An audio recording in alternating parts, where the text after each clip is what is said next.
Thanks for tuning in to the Spec Designs podcast. Let's turn today's insight into action. So we're digging into some really interesting material today. It's all pointing towards, well, a pretty big shakeup in how brands use content.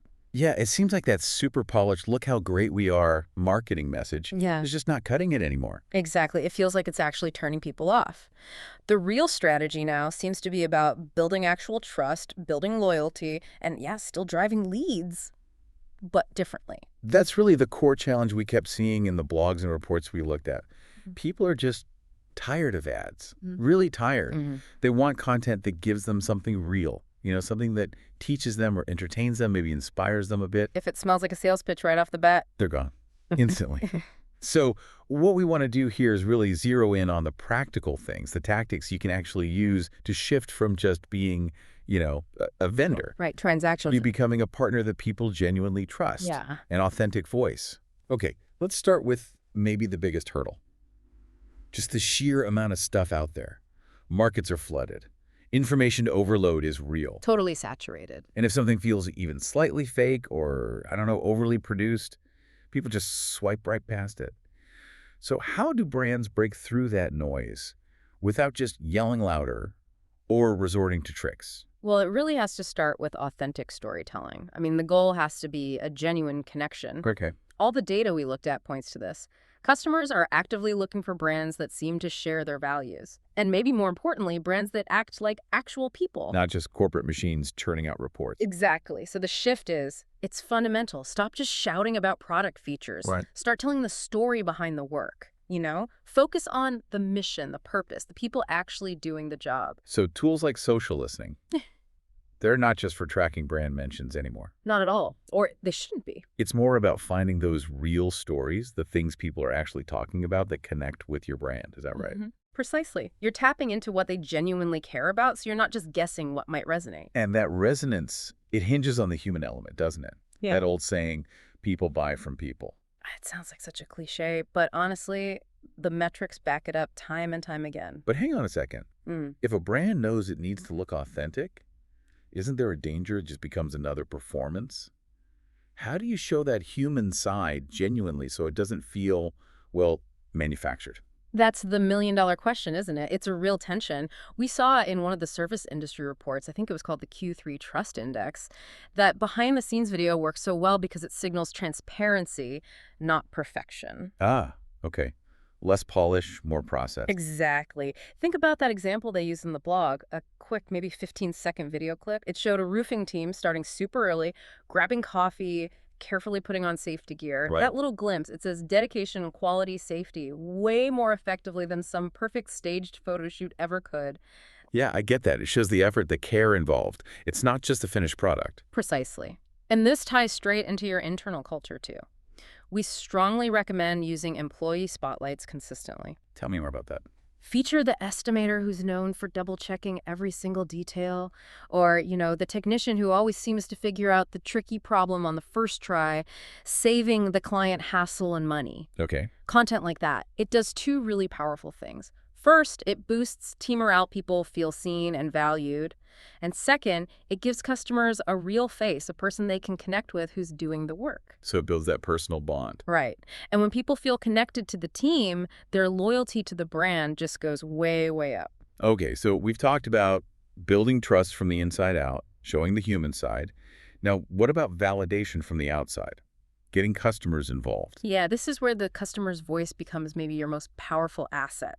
User-generated content, or UGC. The ultimate proof, not just a sales pitch. Absolutely. Nothing beats a real customer's experience. It carries so much more weight than, a slick ad or even a CEO saying something. So what kind of UGC are we talking about? What actually works as proof? Oh, it's a whole range. Simple written reviews, obviously. Testimonial videos are huge, but also just photos customers take. Like unboxing video. Yeah, unboxing clips, definitely. Before and after shots are fantastic for service businesses.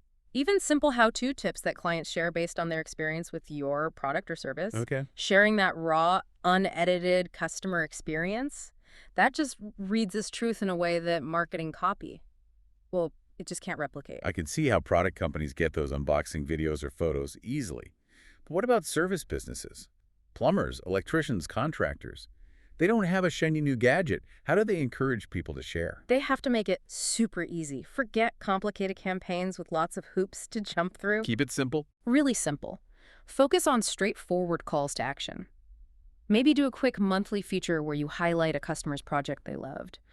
Or run a simple contest, asking for photos from the job site. Maybe showing how they're maintaining something you installed. Gotcha. Low barrier to entry. Exactly. And the absolute key is share that content. Give the customer full credit. That's how you build a community around your brand. People start advocating for you. That sense of community and advocacy, that drives repeat business and referrals, doesn't it? Hugely. It's incredibly powerful. Okay, so that naturally leads us to the why behind the brand. If we've used UGC to show quality and build trust, how do we layer in the bigger picture, the brand's mission or values? Because price and quality alone aren't always enough anymore, are they? Apparently not. The data seems pretty clear. Buyers want more. They really do. People are increasingly choosing brands that have clear values. And this is the critical part, they need to see action that backs those values up. It can't just be words on a web page. Right, that's purpose-driven content. Exactly. The classic example that came up in the materials is Patagonia, obviously. Their marketing is their environmental action. They're inseparable. Sure, but Patagonia's a huge global brand. How does a local plumber or electrician show purpose authentically?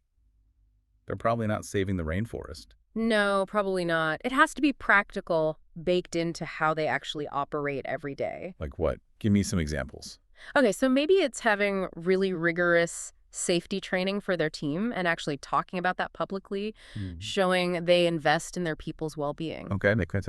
Or it could be transparency about fair hiring practices. Maybe they make a point of sourcing supplies locally whenever possible. And small things that add up. Right. Or maybe sustainability efforts within their own operations. Like, do they have a solid plan for reducing waste on job sites? Do they recycle old tools or materials responsibly? Things that show they care beyond just the immediate job. That's the core idea. The purpose has to be real, it has to be consistent, and it needs to show up in their content regularly, not just, buried in some annual report nobody reads. And when that consistency is there, that's when it really deepens trust.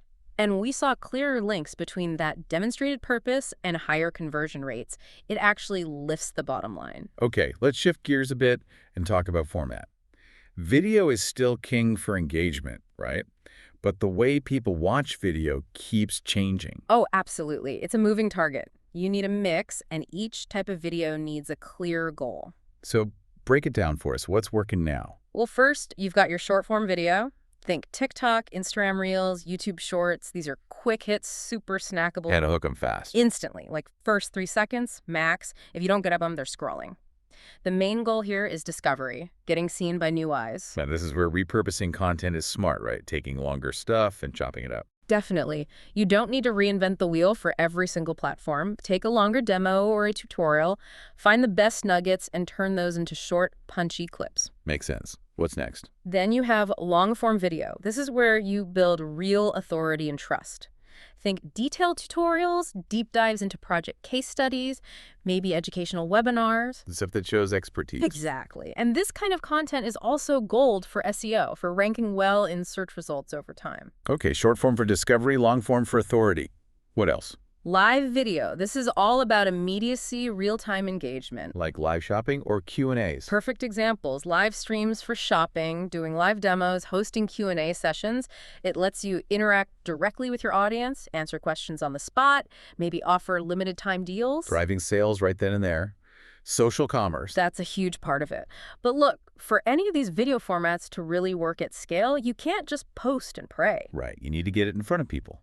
You need strategic amplification.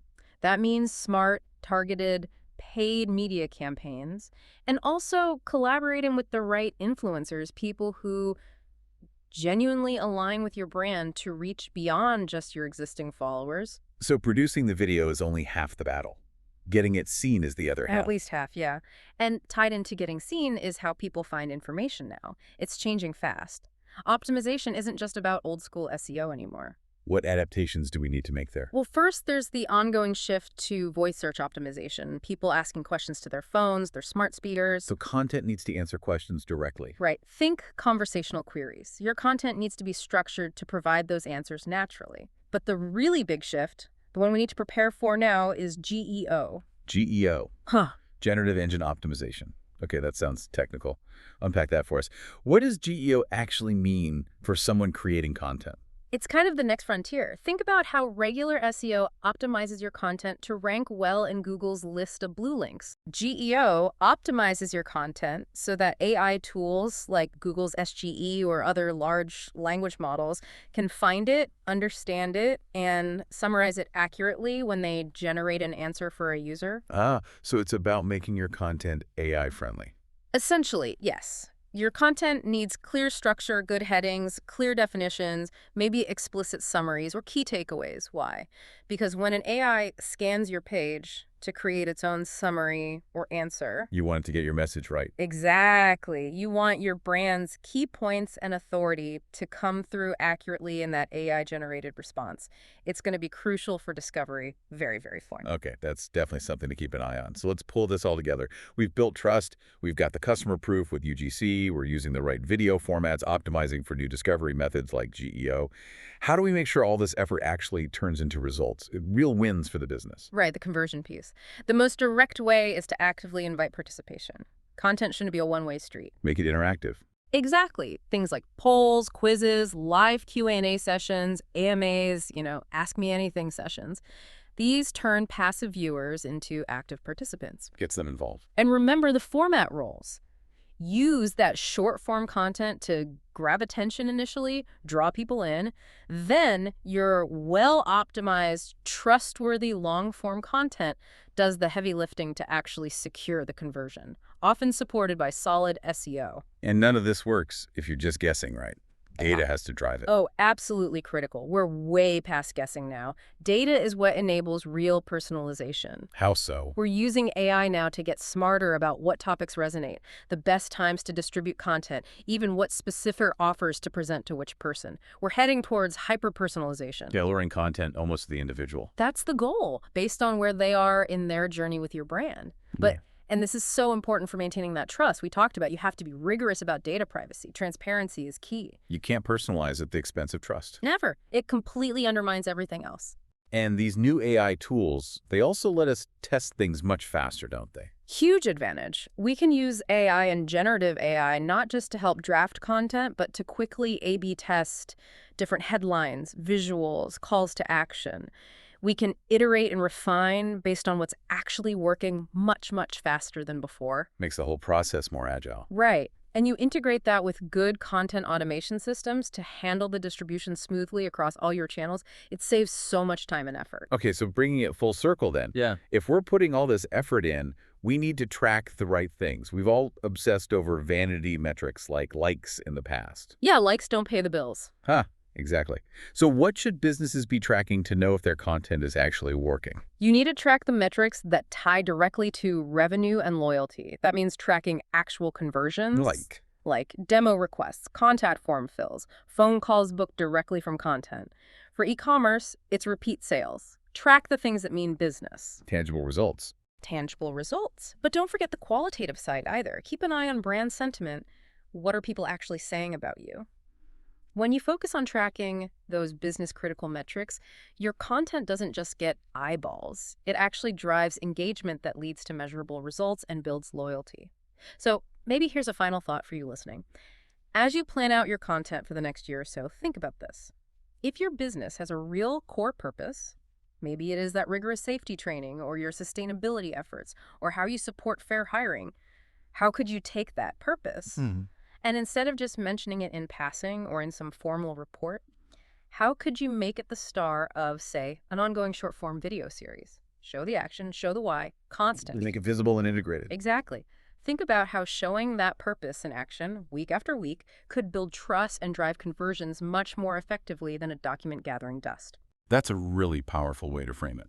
A great challenge for any team. Thanks for listening to the Spec Designs podcast. If you're ready to grow your business with content that truly converts, please follow and subscribe for more insights and contact Spec Designs with any questions you may have. We're here to help you turn marketing into steady, qualified leads